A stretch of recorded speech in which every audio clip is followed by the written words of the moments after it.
Assalamualaikum warahmatullahi wabarakatuh.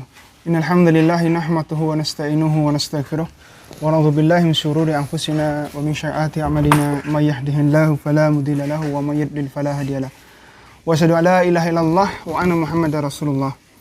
Alhamdulillah, kali ini kita memasuki konten yang kemarin setelah pembelian bibit, kemudian tata cara membuatkan kandang. Tentunya banyak teman-teman yang sudah atau ingin memasukkan bibit. Yang ini nanti tentunya ada perlakuan khusus di awal yang akan dilakukan, yang itu bisa mendukung keberhasilan dalam berternak domba dan kambing. Dan menurut kami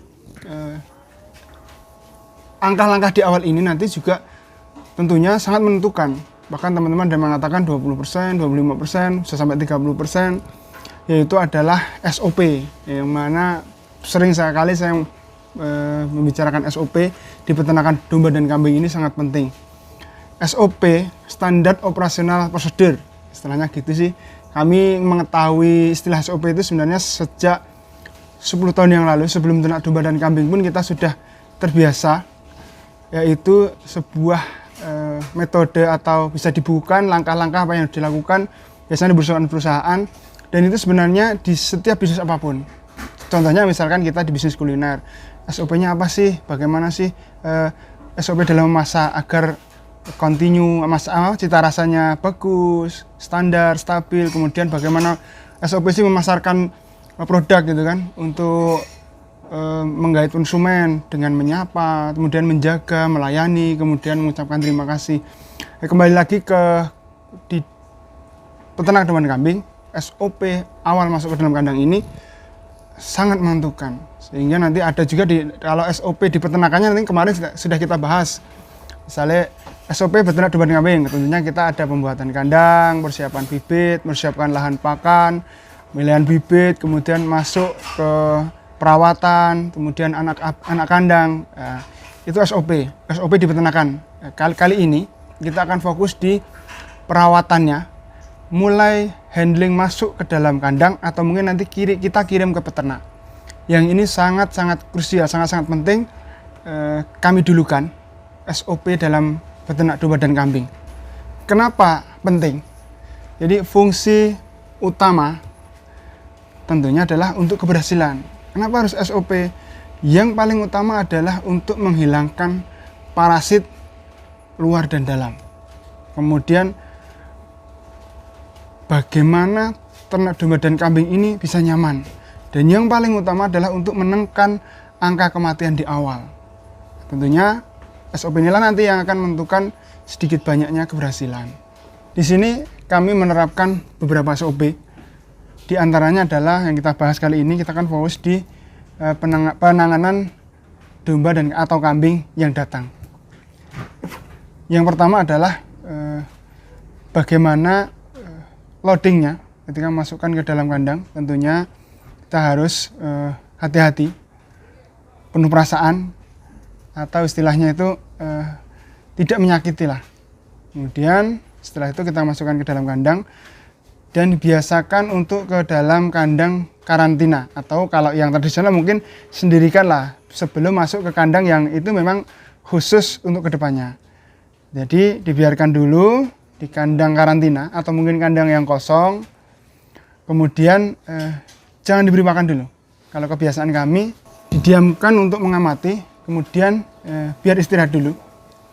Baru nanti selang dari 2 atau 3 jam kita beri minum, tentunya dengan air gula atau mungkin molase, yang fungsinya adalah untuk memulihkan energi. Atau mungkin teman-teman juga bisa main injeksi sebelum berangkat. Jadi sebelum sampai ini tadi kan di kandang. Bisa jadi nanti sebelum ke sini atau mungkin dari pasar atau mungkin dari tempat supplier kita suntik dengan, kita injek dengan ATP. Biodixa, ada biodin, biosalamin. Yang itu adalah semuanya fungsinya untuk mengembalikan, memulihkan energi. Berikutnya baru setelah itu kita coba kasih pakan.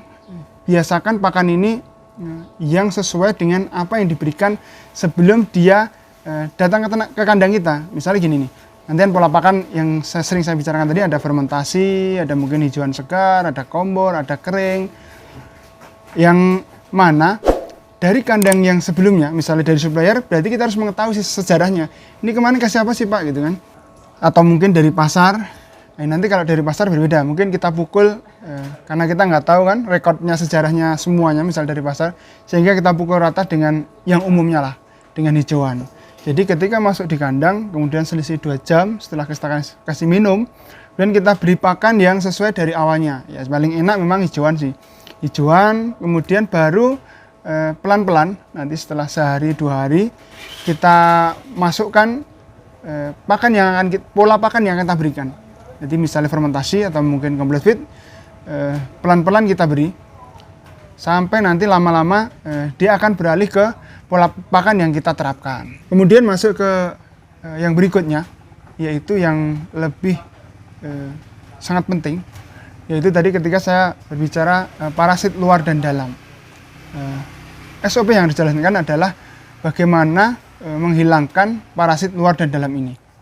Yang pertama adalah dengan oral albendazole, itu secara modern. Kalau tradisional mungkin nanti teman-teman bisa menggunakan, saya juga pernah pakai itu empon-empon, ada mungkin temu ireng, terus perpaduan kunyit, kemudian ya macam-macam lah. Itu yang fungsinya adalah untuk menghilangkan cacing di pencernaan, dan diusahakan waktu pemberiannya adalah di waktu perut dalam keadaan kosong. Bisa juga pagi, atau mungkin ini juga bisa sih SOP tadi waktu datang kan didiamkan 2 jam, kita masukkan ini. Tapi ada yang harus diperhatikan, yaitu untuk betina bunting, untuk tidak disarankan menggunakan ini obat-obatan ini, atau mungkin meskipun tradisional, tapi yang kami biasa dilakukan di sini adalah albendazole. Ini contohnya, mereknya ada nanti Kalbasen yang paling bagus, ya yang bagus lah.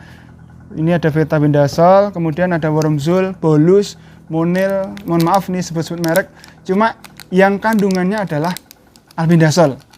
Itu nanti kalau bolus nanti bisa kita geruskan masuk ke dalam air, kemudian kita spet, gunakan spet ini, atau mungkin secara tradisional saja lah.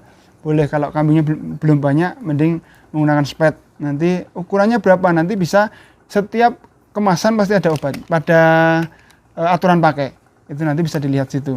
Terus misalnya pakai empon-empon gimana Mas nanti ini?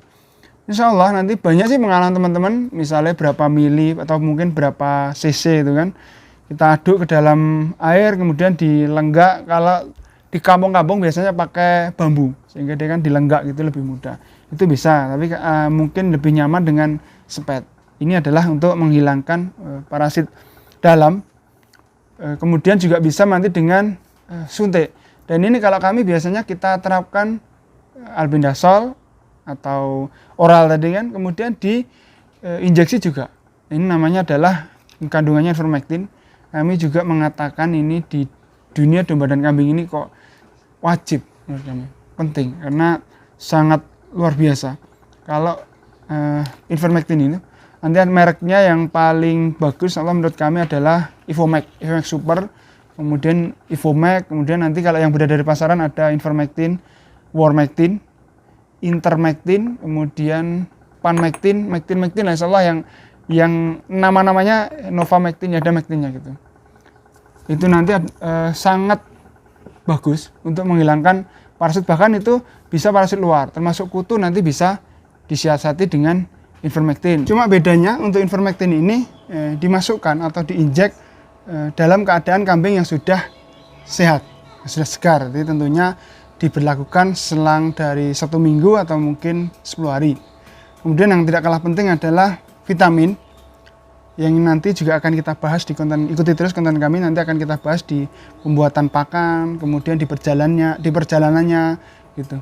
Yang ini di awal ini bisa kita masukkan vitamin juga nanti bersama dengan Ivermectin. Itu nanti ada B12, B kompleks, kemudian ada yang serbuk, ADE, macam-macam. Atau mungkin nanti juga bisa dengan pakan tadi, dengan premix. Sekarang yang baru marak ini premix. Nanti adalah salah satu unsur yang untuk memasukkan vitamin. Baru kemudian setelah tadi dari SOP awal ini, kemudian dia merasa nyaman, kita pindah ke kandang yang siap untuk misalnya itu fattening atau untuk breeding. Langkah berikutnya adalah jangan-jangan masih ada kelewat nih parasit luar atau parasit dalam. Hingga nanti dipakan untuk parasit dalam bisa kita siasati dengan obat lagi, kemudian minum mungkin. Kemudian nanti dari segi luar, parasit luarnya nanti ada mungkin bakteri skabies atau mungkin parasit tumau, tungau, kutu. Nah, itu nanti kita banyak metode. Ada yang teman-teman dimandikan dulu. Dimandikan, kita masukkan ke dalam kandang khusus. Setelah itu baru masuk kandang. Atau mungkin kalau di tempat kami pernah mencoba untuk melakukan mandikan itu. Tapi menurut kami nggak kuat kami dengan banyaknya kuota. Tapi teman-teman yang cuma 10, 20, insya Allah masih bagus. Nanti dimandikan, nanti kemudian dipindah. Atau kalau kami biasa dengan dicukur. Dicukur, kemudian bersih, baru nanti dimasukkan ke dalam kandang. Atau siasat berikutnya adalah ketika ini purna jualnya kurban, sehingga kan nggak mungkin nih kita cukur. Kemudian dimandikan, karena beberapa di wilayah juga justru domba bersih malah nggak begitu laku Pak gitu. Nanti siasatnya adalah disemprot dengan obat kutu. Ada mereknya, ada Negufon, atau mungkin ditabur kututok, atau mungkin merek-merek yang lain, yang intinya adalah untuk menghilangkan kutu. Karena apa? Karena kutu ini sebenarnya teman-teman punya nggak domba dan kambing? Coba dilihat di pangkal leher, kemudian ada di punggung, kemudian di bokong, dibuka aja. Saya yakin pasti kutu itu luar biasa. Ini salah satu kendala kami di awal karena kami belum paham. Makanya ini kami berbagi supaya teman-teman bisa mengetahui bahasanya parasit luar dan dalam ini luar biasa. Karena kami tiap hari motong akikoh nih. Itu ketika kita terapkan SOP, kita oral albendazole atau mungkin kita si empon-empon, alhamdulillah nggak ada. Tapi ketika itu terlewat, itu dan benar-benar nyata. Ketika kita motong ada usus halus, kemudian ada usus hati jarang, tapi nanti usus panjang, kemudian ada lagi nanti di aviculum abu masuk menjadi paling pangkal ujung rumen besar itu. Dari yang kecil gitu kan, masuk ke usus halus itu ada yang merah-merah ini yang beberapa kali kami mendapati domba mati, ternyata ini luar biasa banyaknya. Makanya SOP ini sangat penting untuk diterapkan sebelum masuk ke dalam kandang yang pengemukan atau untuk breeding. Demikian, mohon maaf sebelumnya. Sebenarnya SOP ini nanti banyak sekali nanti dari segi misalnya dari macam-macam spesifikasi. Domba kecil, SOP-nya seperti ini, kemudian domba bunting seperti ini. Yang ini tadi adalah langkah awal SOP untuk masukkan ke dalam kandang yang menurut kami sangat penting untuk diterapkan teman-teman. Kemudian nanti untuk SOP yang lain mungkin nanti insya Allah akan kita kupas juga di konten-konten yang lain. Mungkin cukup di sini dulu. Kemudian minggu depan atau konten berikutnya insya Allah akan kita praktekkan handling dari masuk kandang. Nanti juga ada penimbangan. Tadi belum saya masukkan.